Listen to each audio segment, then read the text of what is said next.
Thank you and welcome to tonight's event. I just have a few people to thank. I want to thank Delaney Michael from Book Yaya and Francisco Miranda from the Peekskill Field Library for partnering with us tonight. I am James Trapasso from the Ossining Public Library, and we're happy to have you all here tonight with us. And I also, of course, I want to thank our two authors tonight, TASHA ALEXANDER and ARTHUR PHILLIPS, for being with us. And just a little side note, for all of our programming here at the Ossining Library, you can visit our website at ossininglibrary.org. And with that said, I'm going to hand it over to Delaney for, she will go over all the logistics about tonight's event. So thank you very much. Thank you so much, James. I'm so thrilled to be doing this evening with everyone. It's taking my mind off the heat, particularly since we have two amazing writers with their great books to share with us this evening. Without further ado, I'm going to introduce Arthur Phillips, who is here to read from his incredible new book and then discuss it with Tasha, who will read after Arthur. Arthur Phillips was born in Minneapolis and educated at Harvard. He has been a child actor, a jazz musician, a speechwriter, a dismally failed entrepreneur, which is our benefit because he's an author, and a 5-time Jeopardy champion. His first novel, Prague, was named a New York Times notable book and received the Los Angeles Times Art Seidenbaum Award for Best First Novel. His second novel, The Egyptologist, was an international bestseller and was on more than a dozen Best of 2004 lists. Angelica, his third novel, made the Washington Post Best Fiction of 2007 and led that paper to call him one of the best writers in America. The Song Is You was his next novel, and that was a New York Times notable book on the Post Best of 2009 list, and inspired Kirkus to write, Phillips still looks like the best American novelists have emerged in the present decade. His fifth book, The Tragedy of Arthur, was published in 2011 to critical acclaim, including being named a New York Times notable book and being shortlisted for the IMPAC International Literary Prize. His most recent novel, The King at the Edge of the World, was published to starred reviews and Editor's Choice list early in 2020. The play, taken from The Tragedy of Arthur, received its world premiere reading at New York's Public Theater in 2011 and became a full stage production in 2013 under the auspices of the Guerrilla Shakespeare Project. His short story Companionship was adapted into an opera by Rachel Peters and received its debut at the Fort Worth Opera in 2019. The film version of Angelica was released in 2015, don't miss it, and other films based on his work are currently in development. His work has been published in 27 languages. He has written for television's Damages, Bloodline, Tokyo Vice, and has created television series for FX Networks, HBO, and Sundance. He has further television pilots and feature films in development. Will y'all please help me welcome Arthur Phillips. Thank you. Unmute myself. Thank you so much, Delaney. This is so nice to be welcomed by you. The work you are doing for these events through the pandemic and what I'm sure is going to come after the pandemic has been extraordinary. So thank you to Book Yaya as well. I'm going to read a very, very short passage because I think it's probably a little difficult to have someone on Zoom read to you. I'm going to read a short passage from my latest book, which is backward on my screen. I hope that's not true everywhere. And then Tasha's going to read a little bit from hers, and we're going to talk tonight about the place where she and I intersect right now, which is historical fiction, and a little discussion, I hope, about how we pull off these effects, these magic tricks of making you think we know something about places we've never been and times that we never lived in. So on that note, I will read a quick passage from this. So this story is set in 1591, and this part is set in Elizabethan England. And these are a few characters from an embassy, the Turkish embassy, the Ottoman Empire's embassy, which has been sent to England to negotiate peace and trade deals with Queen Elizabeth I's government. So here we go. All you need to know about this is that Dr. Ezzedina is the doctor for the embassy, and Jafar ben Ibrahim is the number 2 man who seems to have some nefarious purposes in mind. Into the intolerably wet and cold summer of 1591, the ambassador and all of his men were entertained, feted by the queen, although they were often unable to eat much of what they were served. They sat for plays and masks, dancers and musicians, even a Turkish acrobat long in service to Queen Elizabeth. Dr. Ezzeddina asked him how he had come to be in England, but the man was nervous to talk to his former countrymen, and he fled the doctor's gentle approach. The embassy watched the Queen's most beloved entertainment twice in that first month in England. In this entertainment, a cat, dressed as a Catholic pope, was placed on the back of a horse and tethered to the saddle. The horse was draped in English banners and trotted in a ring until a bear, wearing the costume of Mr. Walsingham, the Queen's principal secretary, swept the cat from the horse's back, tearing the animal to pieces. "It's an allegory," a lady of the court explained to Dr. Ezzeddin. The doctor looked away at the moment of the animal's death, both times. The most senior Turks went out riding with the master of the horse, the Queen's favorite, and to the Turkish eyes, quite obviously the English Sultana's sexual consort, the Earl of Essex.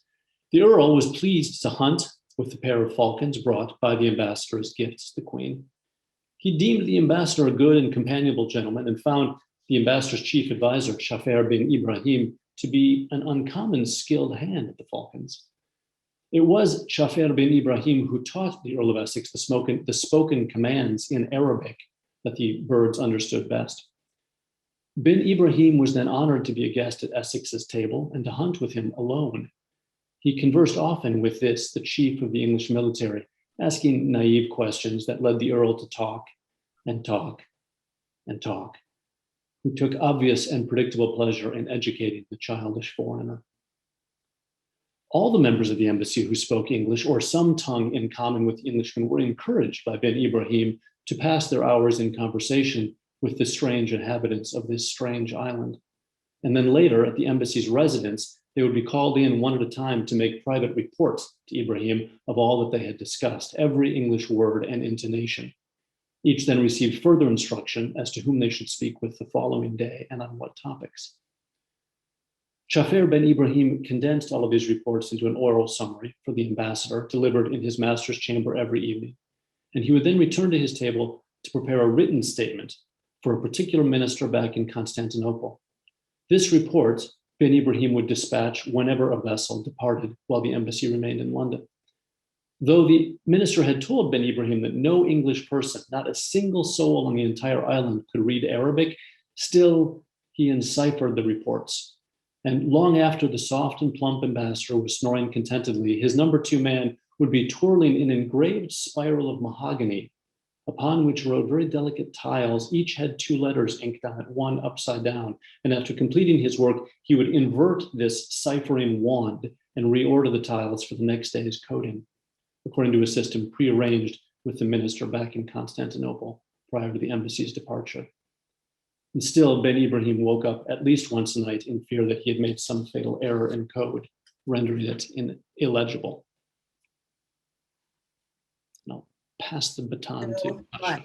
That was fabulous. I will spotlight myself and introduce Tasha, who will now read. TASHA ALEXANDER is the daughter of two philosophy professors and grew up surrounded by books. She was convinced from an early age that she was born in the wrong century and spent much of her childhood under the dining room table pretending it was a covered wagon.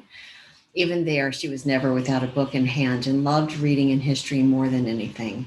She studied English literature and medieval history at the University of Notre Dame. Her first novel, And Only to Deceive, was published in 2005. She is the author of the long-running Lady Emily series, as well as the novel Elizabeth, the Golden Age. Tasha believes that one of the best parts of being an author is seeing her books translated, and she is currently in love with the Japanese editions of the Emily books. She played nomad for a long time, living in Indiana, Amsterdam, London, Wyoming, Vermont, Connecticut, and Tennessee before settling down. She and her husband, the British novelist Andrew Grant, live in southeastern Wyoming. Will y'all please help me welcome TASHA ALEXANDER. Well, thank you for having me. It's wonderful to be able to do events like this in this weird Zoom world that we're all living in. So Arthur and I had a great chat yesterday about what we were thinking about reading, and I will admit freely that there's nothing that really can cause a writer to go more into a state of existential despair than having to go through your own books and read them and decide what you would want to read to people. So after spending really the better part of the last 2 days trying to decide what to read, and instead of reading from the book that in theory I'm supposed to be promoting right now that just came out, I'm going to go back to my first book, And Only to Deceive, and just read a very, very short passage that that introduces the character, Emily. And I promise it will be short. It's because it's the first book in the series and the very opening of the first book, I don't think it needs much more. I hope it doesn't need much more explanation than that. Few people would look kindly on my reasons for marrying Philip. Neither love nor money nor his title induced me to accept his proposal.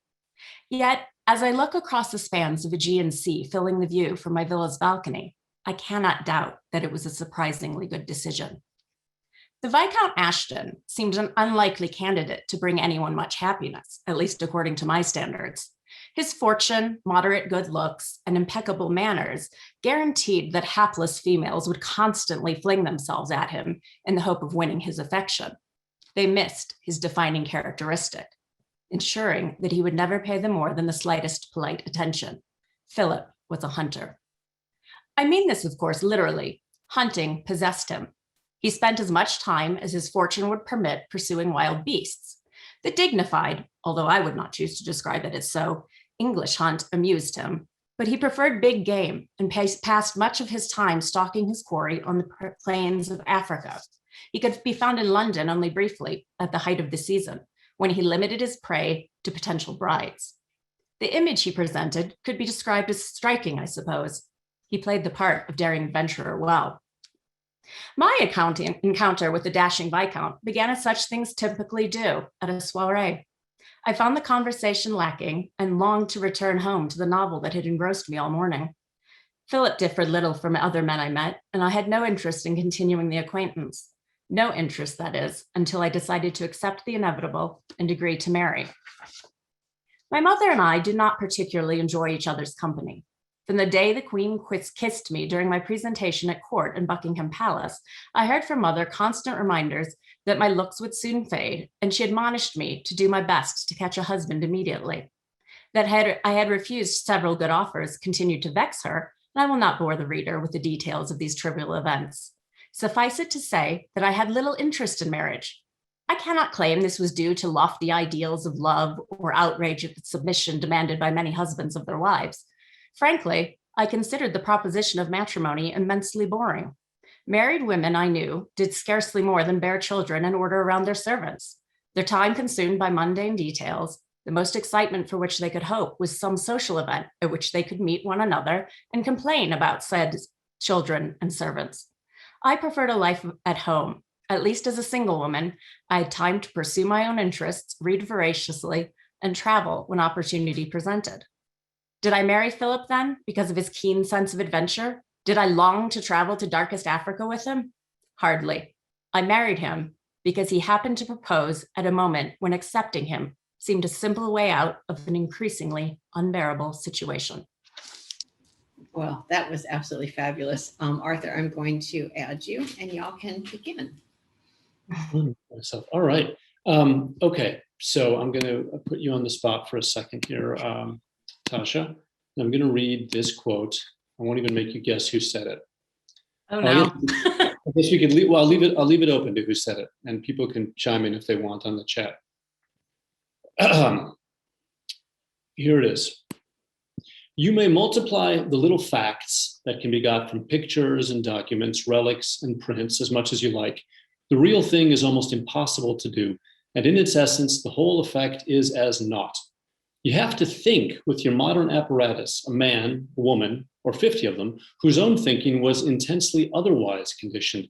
You have to simplify back by an amazing tour de force, and even then, all of it, historical fiction, is all humbug. Anybody want to take a crack as to who that was? All right. I think you're going to have to tell us. All right. Come on, people. That was Henry James, who had written a little bit of historical fiction himself, but who then told everybody else, you can't do it because it's impossible and it's all humbug.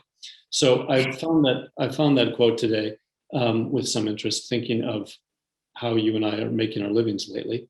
And I thought I would open this by asking you, how do you do it? How do you present the past plausibly? Not just plausibly, but as if it were actually a record of something alive that people in modern day then can put themselves into. Well, I think what's really fascinating about that question is you have plausibility, right? And then you have the truth. And one of the challenges, I think, with writing historical fiction is that very often history isn't what we want to think it is. And especially the books early in my series are set during the Victorian era. And one thing I have learned is that a very large swathe of the population is confident that they know the Victorians. And when you start delving into research and primary sources and reading what people were writing and thinking in that time, it's often not what we want to believe about the Victorians. So there's a real tension, I think, in writing historical fiction between plausibility and the actual historical truth. I mean, have you encountered that? I find so frequently when I'm doing research, and actually the passage that you read brought to mind, I wrote a book that was set in Constantinople, and I have never been more shocked by the historical record and had my own expectations about what a time period and place were like as I was in 19th century Constantinople, because I had gone into it that time and place, partly because I wanted to put my character, who's an English Victorian woman who is living in a society that's very repressive. And I thought, great, we'll send her to Constantinople. That will be even more repressive. And what I learned was that, in fact, Ottoman women in the 19th century had way more freedom than their English counterparts. And that really shocked me. And I put it in the book. And then I proceeded to get about 5 million emails from people who explained to me that none of this could be true. It was true, but to the modern reader, it wasn't plausible. And I find that fascinating. So we've both written Elizabethan novels, we've both written Victorian novels, and we've both set things in Constantinople, which is kind of you would think, a small Venn diagram that we sit in the middle of. Yes, what is plot? That's so the trick. I think plausible is everything, right? What you can get people to believe. My rule for myself is I'm not going to write anything that I know to be historically false. If it's historically impossible, then I'm writing historical science fiction or whatever. If I say someone's alive and they're not, and they were dead that year, I can't do that. But aside from that, if I can make you believe it, then I think it's in fair game. And I think you're absolutely right.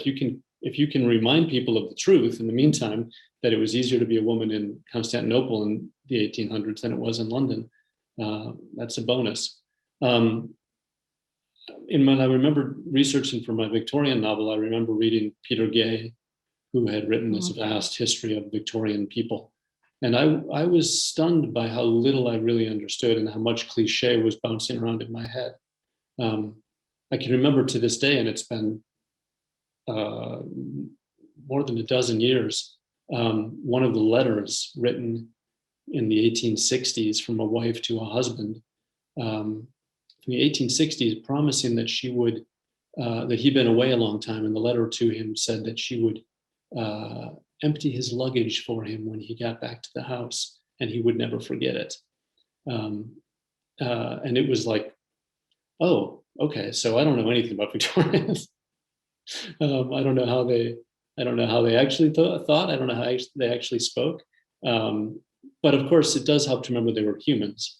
So I think, Tasha, you seem a little frozen. Is there anybody else getting a frozen, Tasha, or is it just me? No, I think you're right. Tasha, can you hear us? I stunned her with that story. Do you happen to have her cell phone number, Arthur, and you could text her? I don't. I have a landline for her, which I'm not going to have Okay, so much luck on. she just popped off, so that's good, and she will. She'll reestablish herself. Is there? Now that she's not here, we can talk about Tasha. Oh, you're back. Right. Oh. Okay. I'm back. Sorry, I have the world's worst internet, evidently. I'm scrolling to find you. So there you are, so I can spotlight you. Yay. Okay. Thank you. Okay. Anyhow, all I was saying was I was stunned by how much cliche was in my head when I was researching Victorians, and that it was patronizing, condescending of me to the degree to which I was like, yes, Victorian people, they're small-minded and they're repressive and they're repressed, and I know that because I don't know why I thought I knew that, but what little I knew was astonishing. And at least for me, the process of writing historical fiction is trying to cover up how ignorant I am to the last page of the thing I'm writing, because it's too huge to A, to learn it all, and B, to be anything other than in my case, kind of a bullshitter. So. Well, and that's the thing, is that we can do all of the research in the world, but at the end of the day, we're 21st century Americans. And as much as we want to inhabit these characters, it's very hard to get that modern part of us completely silenced when we're writing. I think the thing with the Victorians, and I like you, thought I knew about the Victorians. Somehow we all seem to, I feel, I kind of blame all of the movie versions of Christmas Carol. I think that, somehow Dickens was the gateway into everyone thinking they knew everything about the Victorians. But really what contemporary people seem to know about Victorians is essentially the Edwardians' view of them. And the Edwardians were dismissive of their stodgy, repressed, boring Victorian grandparents, right? And you kind of get into that mode where every generation thinks they invented sex, right? And we all know that the Victorians never had sex because they were covering piano legs up, right? I mean, that was just not happening. There's a wonderful book. I love that Peter Gay book that you were mentioning before. There's a wonderful book by, I think it's Matthew Arnold, who talks about Victorians and sexuality. And in the middle of Victoria's reign, 50% of middle-class girls were pregnant when they got married. Now, that's not how I was thinking of the Victorians before, but he has the data. And there's just so much when you start actually digging into the sources that really upends our view of history, which is why I like doing it, I think. How many books have been in your series now so far? 15. So let's take on average, let's call it a 300-page book on average. You're closing in 5,000 pages of Victorian historical fiction. Yes. Do you think it's different, your understanding now, than it was when you started? Absolutely, it is. And my first book was set in 1890, and the one that I'm actually working on right now is set in 1904. Victoria finally died. I never thought I would see the point in my career that Victoria had finally died. So I guess technically I'm, Edwardian now. But it's a fascinating process because, you immerse yourself in 1890, and as you keep going through the years, you get, I feel like it's not like being a Victorian, but you're moving through slowly enough that you're seeing the social change. You're seeing how society was shifting over that late Victorian period, which is one of the most fascinating periods in history because you have so much politically going on. You've got all of this, social justice is really becoming a thing in Britain in the 1890s. You've got women fighting for the vote. And with all of that, as contemporary people, we've got in our mind that we know that all of this is coming to a hard stop with World War I. And it's very poignant to be looking at these people. We know this, they don't. And so I feel like I've got to understand the mindset better, I think, by staying in that, period of 14 years for essentially 14 years myself. Amazing. Here's Dawn? a question. Yeah. To Arthur. Carol had a question for y'all. As writers, could you please describe what elements make good historical fiction? Well, I think first of all, the word historical is probably the least important thing in the phrase good historical fiction. So it's got to be good fiction. You have to want to pick it up at night or in the morning or whenever you get to read, and you have to want to keep going and find out what happens next. So that's not necessarily historical. But if we're going to specify the historical part, I'd say it has to feel like you're in good hands. Like the person who's telling you the story knows the era and the place, and they're not going to let something clunk into view that isn't supposed to be there. They're going to make sure the stage setting is correct, that the language is correct, and as Tasha was saying, that the concerns of the people and what's going on in the air around them is correct, so that you can feel transported into this place. But there's a lot of magic tricks in how that gets done, because Tasha is not a Victorian and I'm not an Elizabethan, so we've lied an enormous amount to you. To make you believe for a second that these stories were possible or that they might have looked like this. I don't know if that's a start to the answer. I think that's a really good answer. And I think that is the challenge with historical fiction. You, as the writer, have to make it so that the reader can willingly suspend disbelief and know that they're in good hands, because you don't want, the last thing you want when you're reading historical fiction is to be buying into that historical world and then find out that it was completely wrong, historically speaking.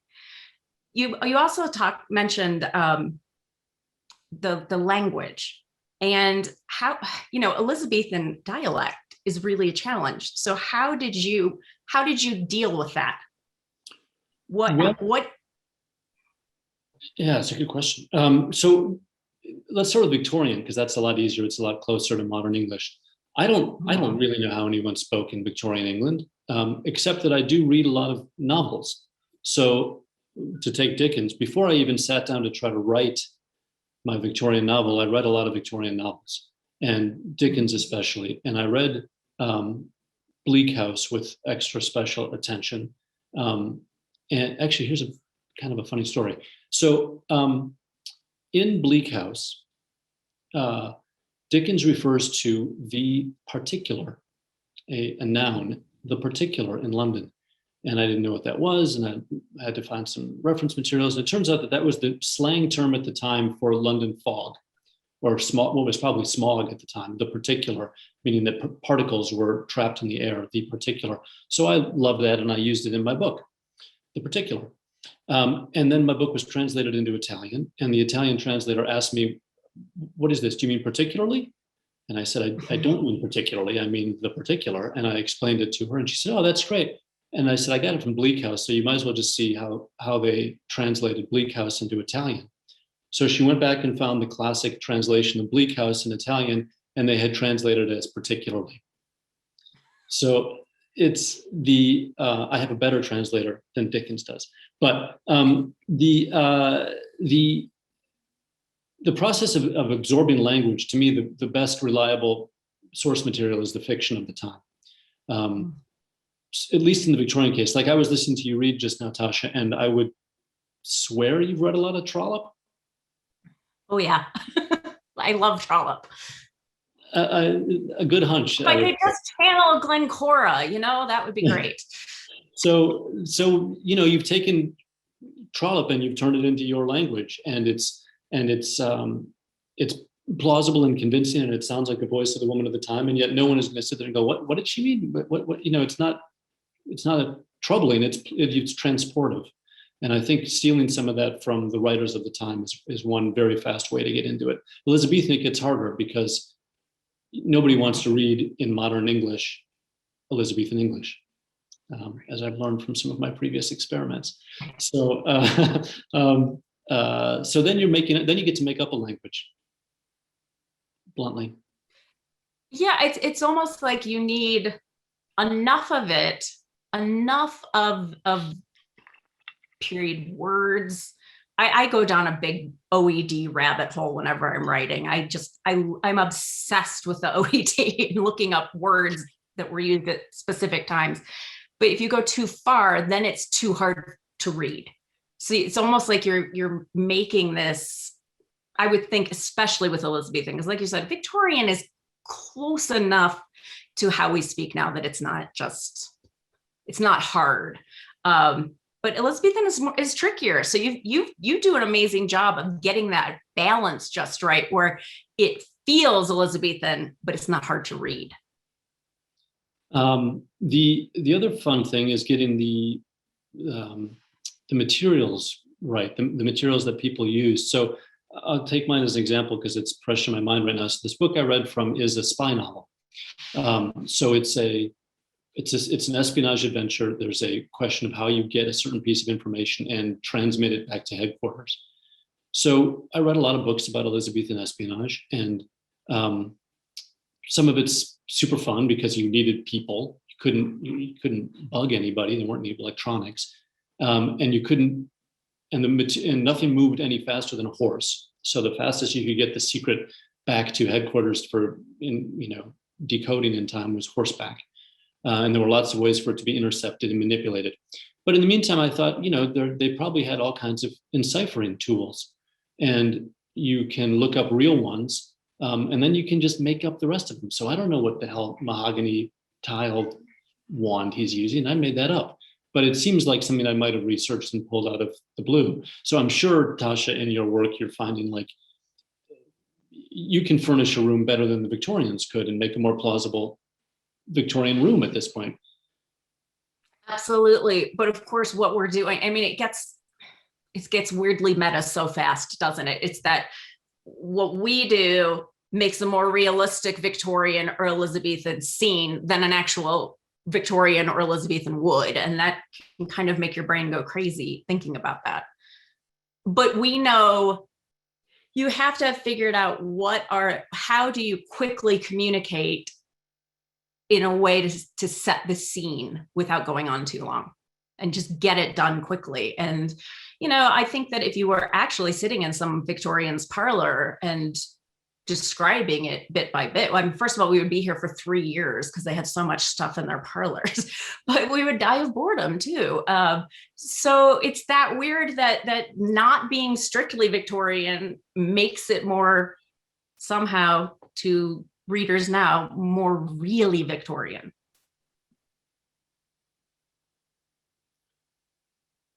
I recognize this question here in the text. Oh, that was an interesting one that I was wasn't really sure about, because what would the translation of calling someone a cad and a bounder be? And I'm not sure if y'all know that in Italian or in Japanese, Tasha. So I was going to pause on that one for a moment, but it's a fascinating question. You mean how do they translate old slang into foreign languages, or what would I call someone now if I wanted to get the point across, cad and bounder? Well, Scott, we're throwing that to you. Will you answer, Arthur? Yes, my question there, Arthur. Good to see you again, old chap. How you doing, old boy? I'm very well. How are you? Oh, not bad at all. Yes. What would be the equivalent of calling someone, if you're a cad and a bounder, what would be the equivalents today in English? A dog and a playa. How about you, Tasha? Yeah, I think that pretty well nails it. Because I mean, the behavior hasn't changed.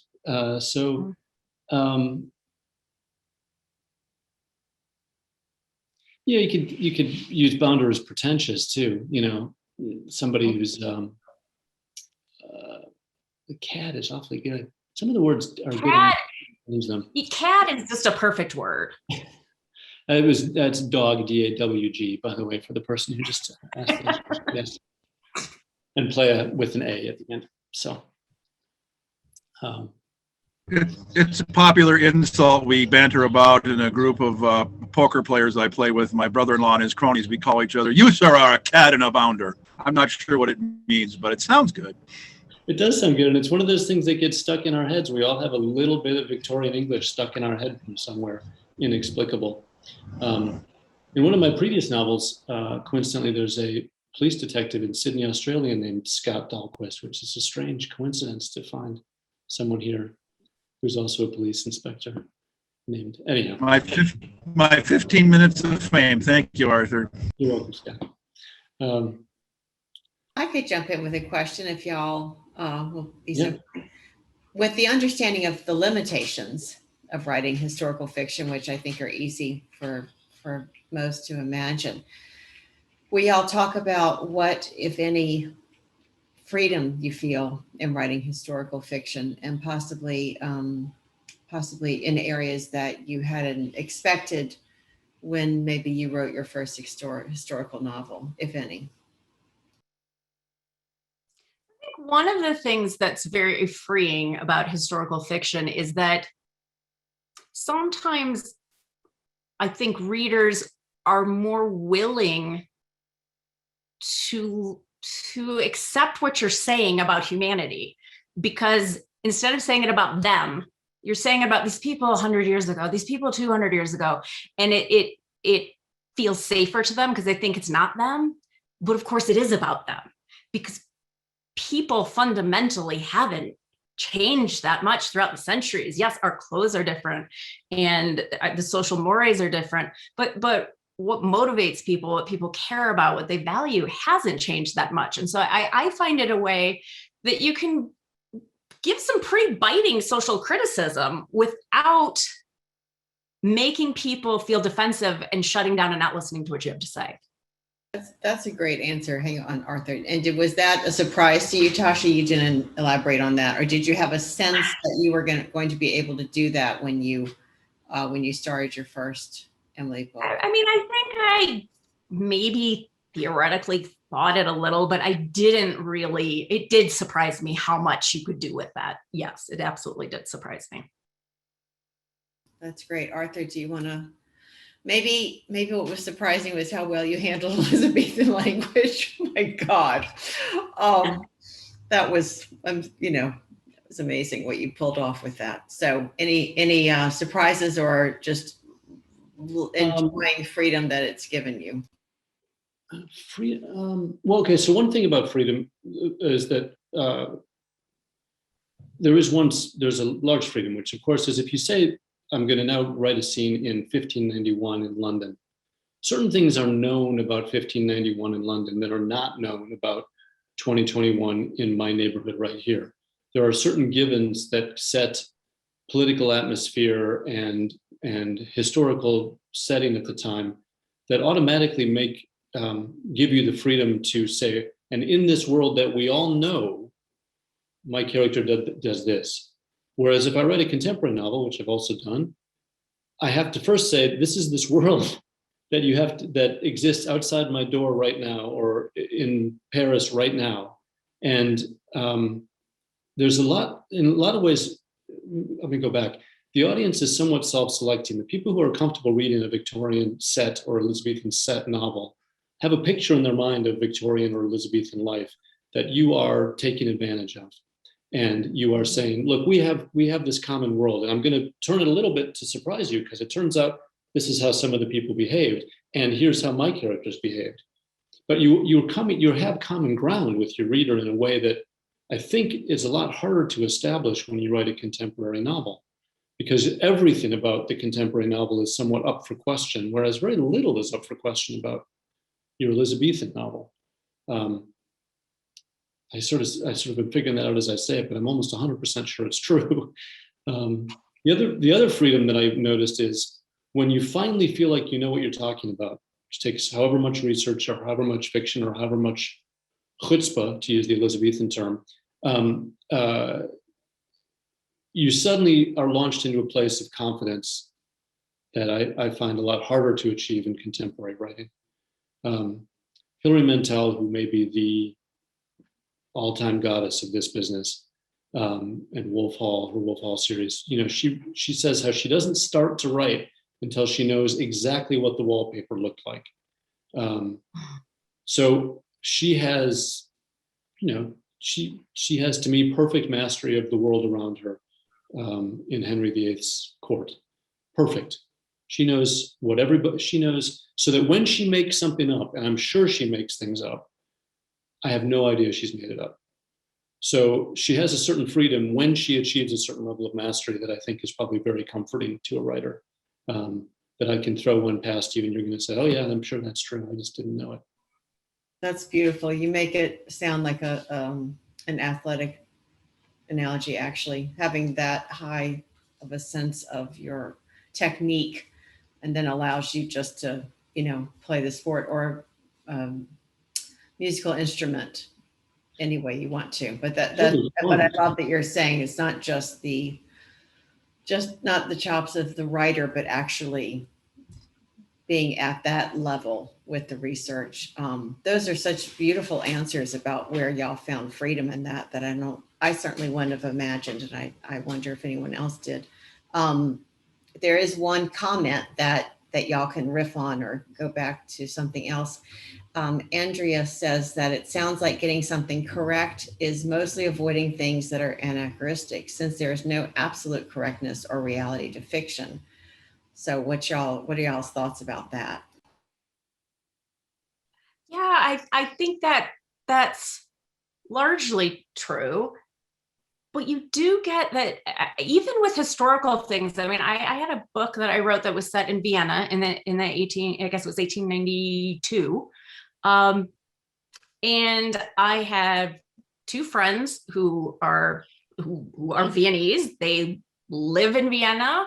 They went through, I just had a handful of German phrases sprinkled throughout the book, and some cultural things that I had researched really carefully. I can't tell you, so they went through and checked all the German and made sure it was right for Vienna. And I can't tell you how many people were like, no one in Vienna would have ever used that word at that time. That's not what you say. And so correct is so hard because, and that's where, Arthur, I think what you were saying about, in a way, it being easier with a historical than a contemporary. I think you're absolutely right, because sure, you're going to get people with a historical saying, no, that's not what they were saying in Café Greenseidel in 1892. But there are fewer people thinking that way, and they will trust you more. Whereas if I say, well, I was in this bar in Manhattan in 1999, there are going to be an awful lot of people who really believe and do know, they believe that they know, and in a way they do. They know how people were talking in places like that. And, my husband's British and my characters are primarily British, and he will check everything over and say, this is how we would say this. And people will say, no, a British person would never say that. So it's so hard. Look, what is correct? Because how I pronounce something is different than someone else does. It's harder to be correct than you think. It's also the behavior that is historically true is often completely implausible. So I'm writing this espionage adventure, and I'm reading histories of these really the invention of intelligence agencies took place in Elizabethan England. And some of what they were doing is very recognizable. It's exactly it's very much the organization of any modern intelligence agency, the same concept behind it, the same methodology, the same theory, the same bureaucratic structure. And yet the same people who were inventing what ends up being, the British Secret Service or the CIA or something like that, the same people were also using wizards to control the weather in order to cover for their invasion armada. So the same guy comes in and gives a report to the Queen. It looks like, according to my spy, it looks like they're going to invade on the 13th. And he also says, and I'm afraid they've got weather wizards, so we're probably in a lot of trouble. And that's historically true. Those were the same people, and that's what they believed. So, it's stunning, really, when you start to look at the past, because you find people are so much like us. And then you find they're nothing like us. Well, I don't know. I think I won't go towards false information, but I think we are living in a time of two wildly divergent ideas. And who was it? Well, Reagan had a psychic. Nancy was big on the psychic. So That's I'm true. afraid that there is a precedent for that, That's true. obviously That's a good going way far back. So Maybe we need some weather wizards. Maybe that would help our current situation. I don't know. I love the wizard idea. I'm so all over that. William has a great comment question. I have a dim, imperfect memory of a quote from Leon Feuchtwanger, who said that all historical fiction is actually contemporary fiction. So Arthur's book focuses very closely on the conflict of Catholics and Protestants as seen by a Muslim. What does that say to us today?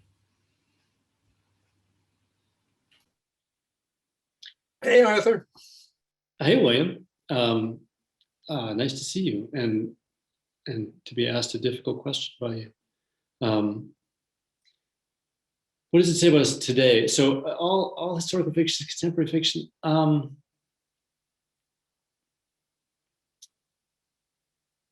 mean, I don't even know how to answer that one. If it depends on the pleasures and things that you seek from your fiction, I guess. So if you are seeking a book that tells you something about the way you live now and the way your life is now, and if you are able to perceive that from the human behavior of historical fiction, then I guess, yes, historical fiction is all contemporary fiction.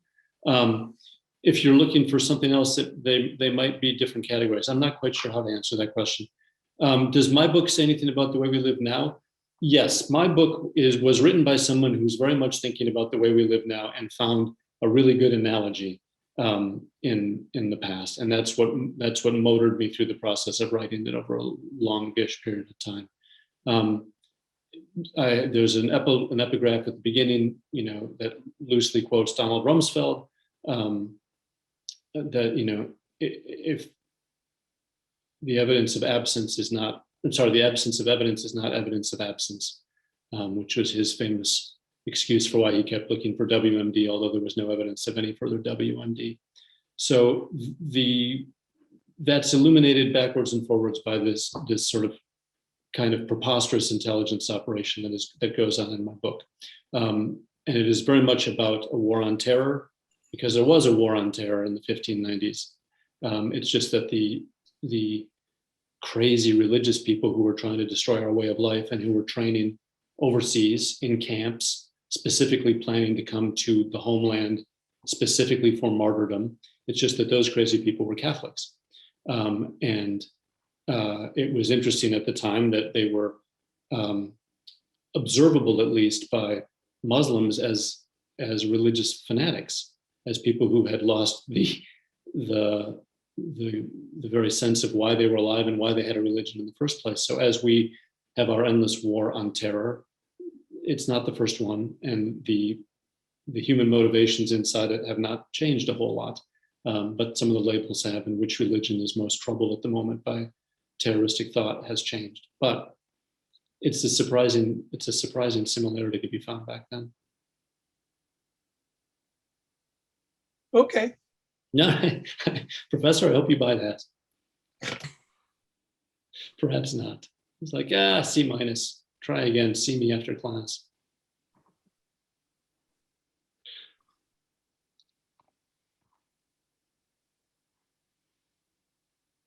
There's something with history that, I mean, you have every cliche about history repeating itself, but it's that you do. The players change, the labels change, but the things keep happening again and again and again.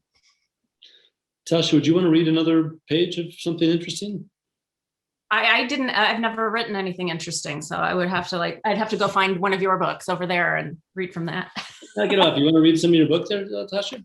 Well, or y'all could speak about what you're looking at doing in the future that might be riffing off of these books. Or Tasha, I know that you're continuing the series. Arthur, maybe you're not going to write something historical. Do y'all want to talk about what y'all are looking towards writing, and possibly how the books that you've written have influenced that, with the understanding, Tasha, that you're working on a series? Yeah, so funnily enough, the current book in my series, The Dark Heart of Florence, is set in Florence in 1903. And then there's a second narrative that is set during the Renaissance, because you obviously, if you care about history and you're writing about Florence, you want to write about the Renaissance.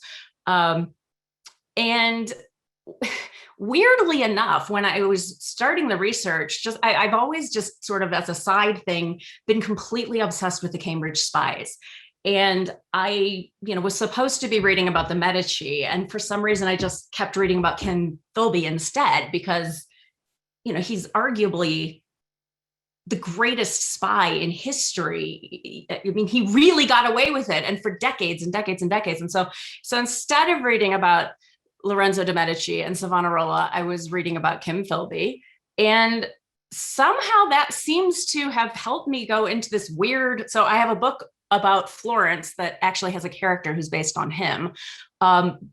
But it got me in this mode of kind of thinking about communism and the Second World War. And so I'm also working on a book that's actually set in World War II during the siege of Leningrad, that centers around the true stories of what librarians were doing during the siege. And it sort of just, it doesn't make sense that all connects, but that's the way research works. You start reading one thing and it leads you to this other thing.